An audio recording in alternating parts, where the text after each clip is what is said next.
2 years since 4 people were killed in the small Nebraska community of Laurel. There are 2 suspects, a husband and wife, Jason and Carrie Jones of Laurel. KTIV's Matt Hoffman's been following this case since day one. He joins us live in studio. And Matt, to the people of Laurel, does it really feel like it's been 2 years since all of this happened?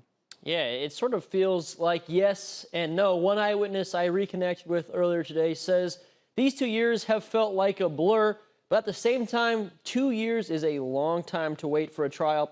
Something the community hope will happen soon, rather. On August 4th, 2022, Carrie and Jason Jones are accused of working in concert to kill Jean, Janet, and Dana Twyford and a neighbor, Michelle Ebeling.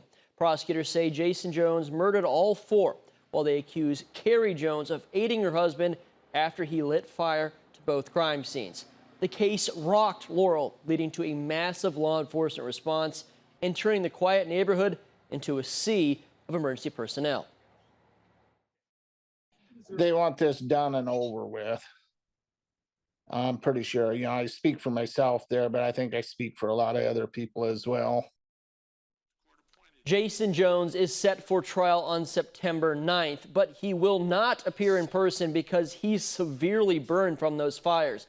That trial moved from Cedar County, that's where Laurel is located, to Dakota County because the case is so well known. Prosecutors say Jason Jones killed Jean Twyford after his wife said that she was harassed. However, prosecutors also gathered evidence that Jason Jones didn't know the other members of the Twyford family were home, and so when he discovered them, he killed them too. Finally, prosecutors say he killed Michelle Ebeling because she witnessed him arrive at his home. Carrie Jones faces 1 murder charge, but her trial date has not been set yet. She'll be back in court on August 26th.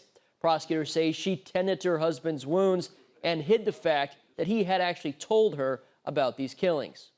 Now, Alan Palace, that's the eyewitness you spoke to, said he's disappointed Jones won't have to appear in person. He believes the suspect should appear in court to face his victims. While Sunday will mark the 2-year anniversary, we have dozens of stories about this case dating back those couple of years. That's on our website right now at KTIV.com. Larry. All right, Matt Hoffman live in studio for us tonight. Thank you very much, Matt. A Woodbury County judge has reached a verdict in the murder trial of a Sioux City man accused of killing his girlfriend last year. Now, 24-year-old Austin Sell